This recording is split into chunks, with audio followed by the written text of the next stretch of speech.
That is your complimentary Age Out Angels chapstick.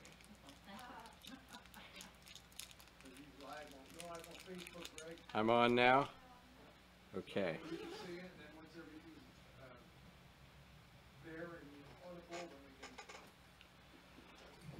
Let's get it on my screen.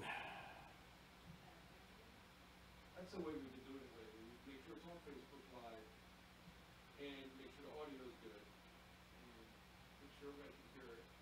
And then we go to the radio and then we just And there I am. All right.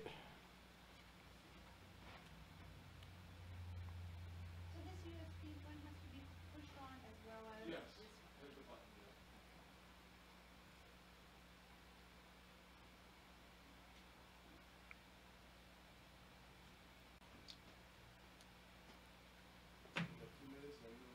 hit the button. Yeah. Is it possible, Rob, that when the music starts to play, you could sort of fade it out and fade my voice in so that I'm talking over the music for maybe 15 seconds or 20 seconds? Yeah. That would be cool if it's doable.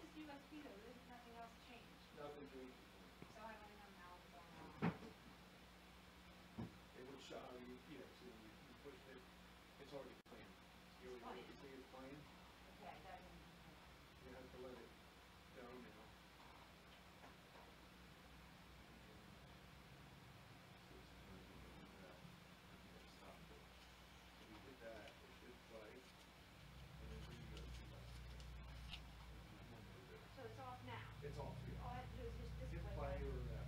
One or just hit play or that. Either one of those. Because normally I don't have that one. Yeah, and then when you see that light up, that's working. When it blinks, It's running. Right. But it's still better for me to pull it out each time. Yeah, well, it is and it isn't. We do. The thing is, we have a Sunday shows. We have a lot of Christian shows. We have a lot of music, and it's easier if it loops the songs together. So that's what we do for people. Yeah. So it constantly plays. But the thing is, it stops. I know. There's a pause. Well, you might be able to use that one on the right that you did, if that works. Okay. Hit the music. Okay, 8 o'clock. Here we go, guys. Bring it up.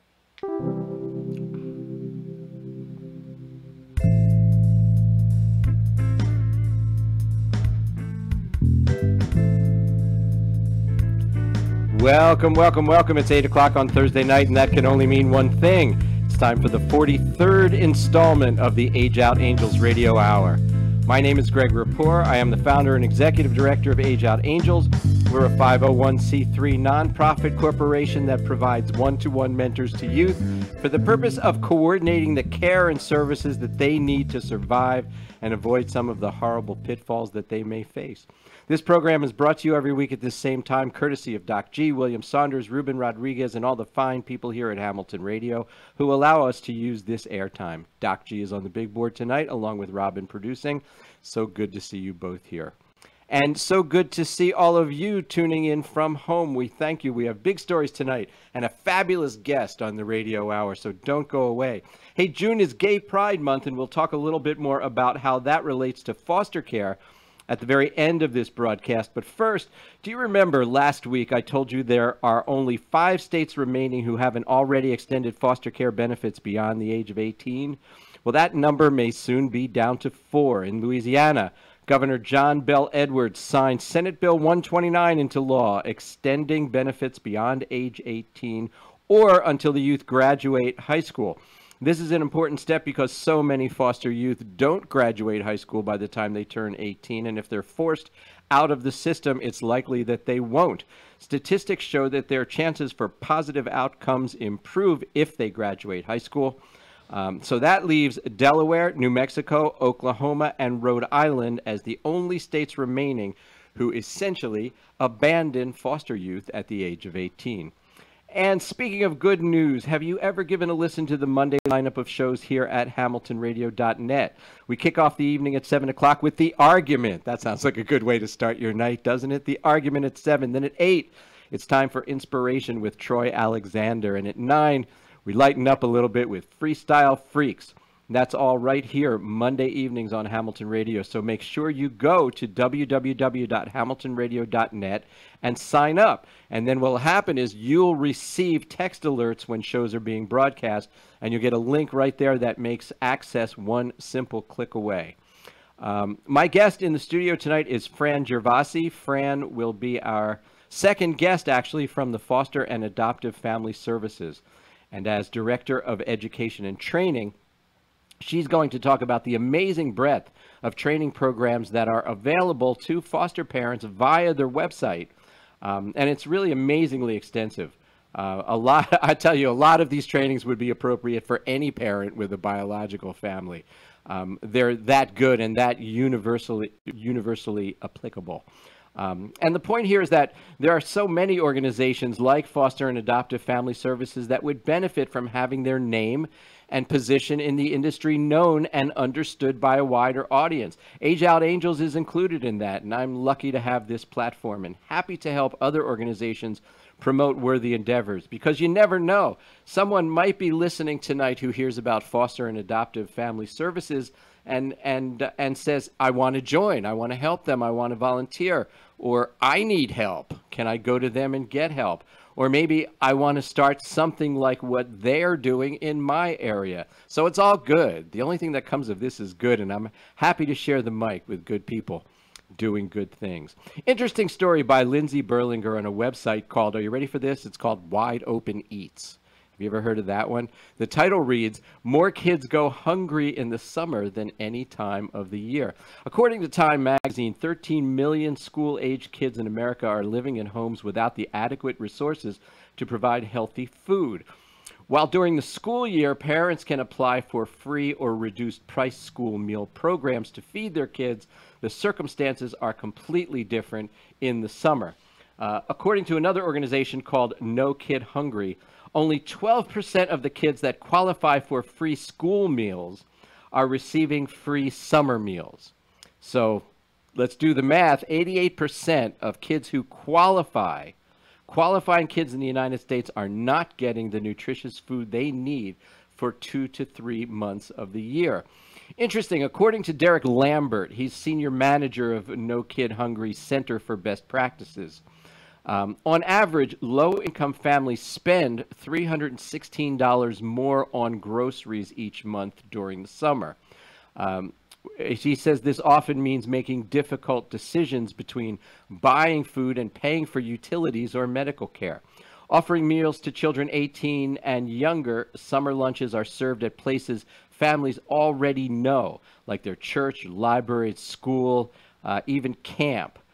So this is really good work that these guys are doing. And it's always an interesting argument that we have a lot, not argument so much, but a discussion that says, if the school serves food to the children, then aren't what they really doing is teaching the parent that they don't have to anymore? Are they taking over that parental responsibility and actually conditioning the parent to not have to feed that child? And it's an interesting discussion. And if you'd care to tell me your point of view, you can do that by writing into the comments field of my Facebook page or calling in tonight. You can actually call 609-807-2492 is the number.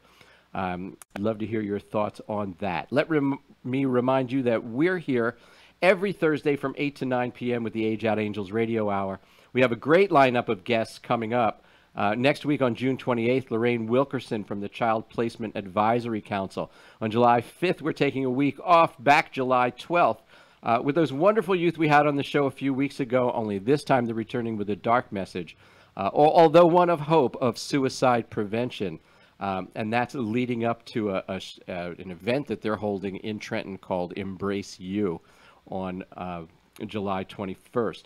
On July 19th, Johanna Greason will join us. She's a tireless advocate for child welfare from the University of Pennsylvania. And on July 26th, we have Sheila Addison, director of the Homefront Family Preservation Center. So be sure to tune in every week at 8 p.m. for what we consider to be our unfiltered look at the child welfare system. This is where you come for the truth. This is where we confront real problems and we look for real solutions. And it's our hope that together we can arrive at best practices that can be applied where you live. Together we can make the plight of children a little less traumatic and strive for more positive outcomes. So if you have specific questions, you can call in tonight. You can write them to me in the comments field on my Facebook page. Or you can write directly to me at greg@ageoutangels.org. I answer every single question personally because if you care enough to correspond with me directly, I care enough to respond directly to you, and I appreciate everyone who does that. The call-in number again tonight is 609-807-2492. Now please take a moment, hit that share button on Facebook. What we're talking about tonight are issues that deserve attention, and you can't get this info anywhere else. So please give everyone you know a chance to hear this program and look us up online at www.ageoutangels.org. Now sit back and relax because I want to tell you a little story. This is a story about a family in Wisconsin who had 5 children. It's the Brooks family, Rob and Becky. 7 years ago, Rob decided the house was too quiet. The couple had sent their youngest daughter, Samantha, off to college. The niece and nephew they had taken care of for 5 years had gone back to live with their mother. Says Rob, I told Becky it's too quiet. We need some kids. She said, well, I'm not giving you any. Then they had noticed the recruitment posters for foster families around town, so they decided to sign up. The couple now has served as foster parents for 15 children in their county, adopting 9. Currently, they're fostering a 13-year-old boy and recently fostered a 17-year-old girl. They also do respite foster parenting, and of course, respite is when you take a child into your home for a few days when foster parents just need a break. And they also serve as an emergency placement home when the county calls. Now, neither of these parents works outside of the home. Both parent full-time. Because Becky said it's an operation she couldn't possibly handle on her own with that many kids. Becky had worked at a place called Miro Aluminum before the manufacturer closed in 2003, and she's now collecting disability. Rob was injured on his last job and receives payments through his former employer. Fostering and respite care bring in additional dollars to support the family. But it's so much more than that for them, and it has to do with the way that they care about their children. And I have to tell you that a lot of the people that we meet at Age Out Angels are not the ones who have been in a foster family like the one that Rob and Becky are offering. The couple believes that they're following what they were intended to do, which is provide a secure, supportive home for kids who otherwise wouldn't have one. Although the couple declined to share specific stories, and it's privacy issues having to do with children, their adoptive children typically come from homes with parents who physically or emotionally abuse them. One was sexually abused by a parent and a parent's boyfriend. The 3 youngest were born addicted to drugs through their mother. One daughter has brain cancer, requiring trips from their home to Madison, Wisconsin to see a specialist. Being a foster parent is a lot of work, Rob said. It can be really hard. It's not all roses. People need to know that. Some of these kids come from really rough backgrounds. The couple's foster kids may act out violently, a response to having been mistreated. You see that as sometimes the result of complex childhood trauma. Some struggle in school. One ran away on a regular basis, and Becky would search nearby neighborhoods with a flashlight for hours. Takes a lot of patience and love, Becky said. I have learned to ask not what's wrong with this child, but instead, what happened to this child? And the Brooks take a lot of pride in helping to do what they call turn lives around. There's a lady named Danielle who they fostered. And Danielle has autism and had fits of aggression. She'd hit the walls and scream. She took 17 medications, and we're going to talk a little bit later about overprescribing foster youth. After talking through issues and working on behavior control, Becky said that Danielle now enjoys school and can actually sit through classes. She still has moments of frustration, but no longer bangs her head against the wall, Becky said. She's not the same girl. Even teachers marvel at the differences. Another daughter, Crystal, attends the University of Wisconsin, And she likely would have dropped out of high school without their support. I want to say hi to Stefan all the way in Sweden listening to us tonight. You must be working late, right, pal? It's like 2 o'clock in the morning there. And Jackie gave me a like on Facebook. I appreciate that. Back to Crystal, University of Wisconsin. They've made all the difference for me, the 20-year-old said. Because of my past, I was having so many problems. It's great to have someone who cares about me. They always made sure I got through school. They taught me to help other people without asking for something back. So on that beautiful note, what I'd like to do is take a short break. We'll be back in 1 minute. I want you to hit that share button on Facebook. I want you to do it right now, because 1 minute from now, you're going to meet Fran Gervasi, and I think what she has to tell you will be really quite eye-opening. So don't go away.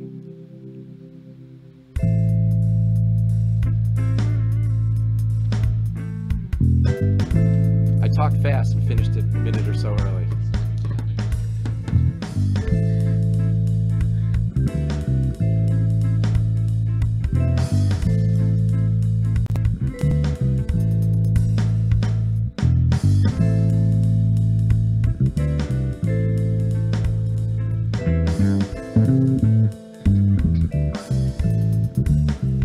And we are back.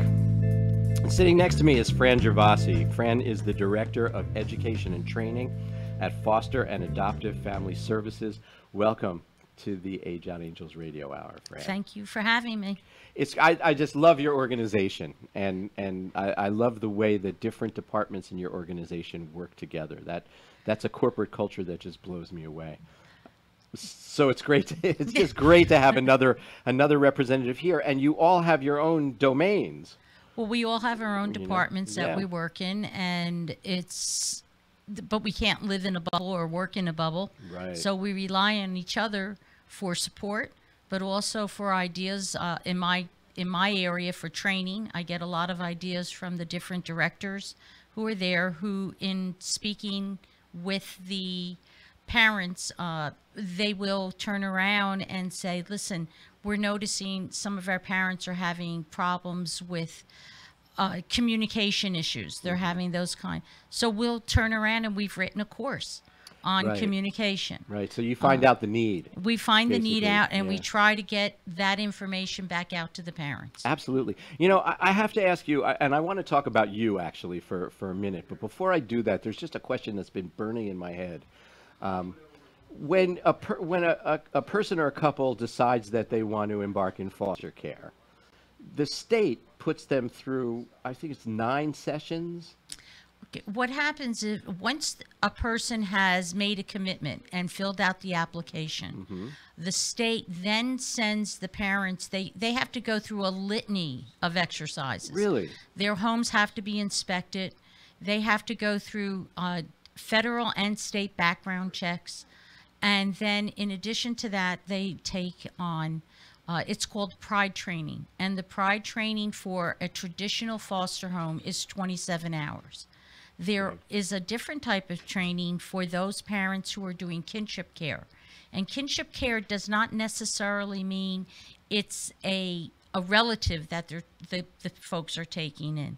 It can be a school teacher who has a child who he or she finds out is entering into foster care, and they can say, I would like to take care of that child. So it's anybody who has a relationship previously to the child going into care who can become a kinship provider. And that's considered kinship. Right. Okay. And they will end up also going through all the background checks. Their home is not left like it's not, oh, I know you, so now I can take you in. Right. What they will do is they have to go through the background checks, but they go through what's called a tradition in care type of training, which is similar to foster care, but it's, I'm sorry, it's similar to PRIDE, but not exactly like PRIDE, because they touch on other issues that a traditional foster parent may not. I see. Okay, but so 27 hours of training to start out with. Okay, that's just, so you think, I think of 27 hours as training as what else could they possibly talk about after that?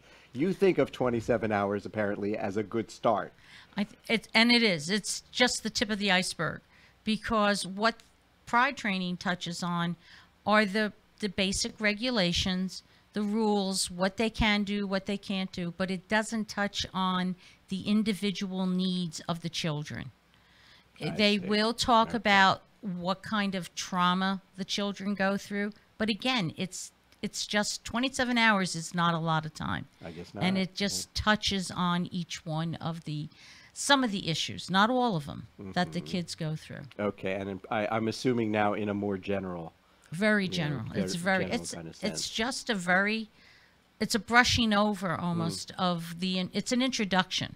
It's an introduction. In a little while, we'll get to my other question, which is why don't all parents get this training? But we'll talk about that later. Let's talk a little bit about you.